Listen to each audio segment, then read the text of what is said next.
It's a familiar sound that has graced the Sheffield skies since 1689. Every Thursday the Sheffield Cathedral bell ringers come and practice. What they do requires skill, concentration and dedication. It's a popular hobby, but it's hard to attract new recruits. It's not always an easy process, no. It's not straightforward at all. We rely on people just volunteering, really, turning up and saying they want to learn to ring. Whilst it is a struggle to attract people, their presence in Sheffield Cathedral belfry is appreciated. The importance of what Simon Redding and his team do cannot be underestimated.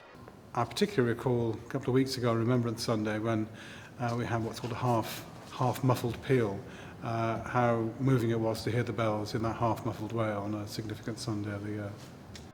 Their effort is appreciated on Sundays and special occasions, but have the bells of Sheffield Cathedral had an extra effect on the city? I'm sure they do. In fact, one set of flats in the city has been named the Chimes, precisely because the bells can be heard from there. We have very few complaints. The ringing at Sheffield Cathedral goes from strength to strength. It isn't in danger of dying out, and the future looks promising. As I say, there are some very talented young ringers around, and I don't think it's in any danger of dying out in any way at all.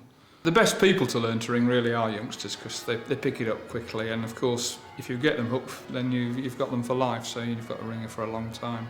Is it a bit of a forgotten hobby? I don't think so, really, no. I think most people, once they start and they get properly hooked on it, then they like to do it and they'll keep doing it for most of their life. So the future looks bright for the ringers of Sheffield Cathedral, and why not give it a go yourself? It's free, it's fun and a great source of exercise. Robert Romans, Just News, at the top of Sheffield Cathedral.